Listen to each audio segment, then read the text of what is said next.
Good morning. This is Vicky 3 Academy. I'm Walker, and I just want to talk to you guys about two of the most important laws in Victoria 3 today. We'll break them up into two separate videos.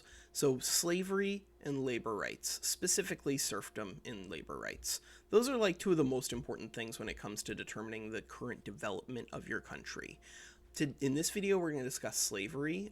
So for those of you who don't understand how slavery works, it's so much more than just this modifier to landowner political strength. It does so much. And so I'm going to have to discuss a little bit of that out here in the real world, because it really does matter.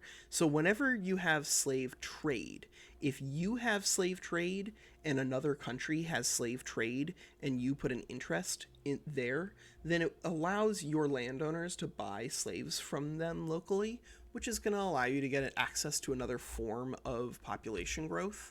But it's kind of slow and inefficient, and it largely depends on the landowners actually caring to do it. What else does it do? Well, it also does workforce substitution, and that workforce substitution also has a drastic impact on the political power in your country. So here we have some slaves. They are working at a struggling standard of living.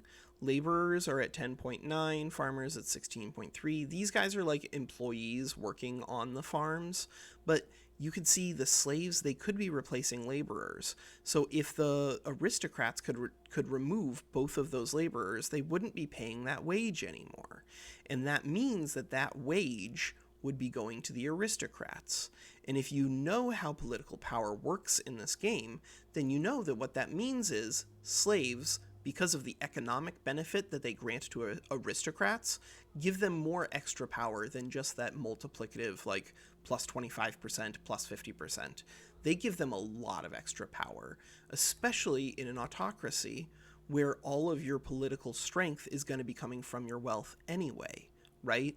If there was a law here in the Ottoman Empire that allowed votes to be cast, then that would dilute the strength of the wealth that the aristocracy gets from slave trade. But if you have an autocracy, slave trade is going to make your landowners a lot stronger than they would be naturally. So you kind of want to get rid of slave trade no matter what. You pretty much also always want to be getting rid of legacy slavery for the same reason, because just slavery period is going to make your landowners powerful, and that's going to make your country weak. Legacy slavery means that you no longer participate in the slave trade, so interests don't matter really as much anymore on your population growth, except insofar as expansion. But it does still come with a 25% landowner percent bonus, in addition to that economic bonus that we discussed. Debt slavery allows you to enslave your own pops in the event that they become too poor. This is, again, also terrible. All of these things, all options of slavery are not good if you want to make your country powerful. If you want to make your country powerful, you are going to need to get to slavery banned. In order to get to slavery banned, you might have to do a civil war. It's possible. That has happened in history, but it also has not.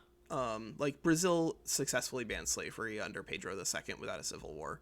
It just requires a lot of politicking and negotiation. And a lot of that politicking and negotiation, if you're trying to remove slavery, it's going to require you to make the landowners happy by making concessions to them here and there, while also doing stuff like making yourself more powerful, like going into dedicated police force will make the local governors happy without reducing their power. So do some stuff like that, and then get to slavery banned. There we go. That's another one. We'll do serfdom next, and then that might be it for law work for today. I'm Walker. Take care.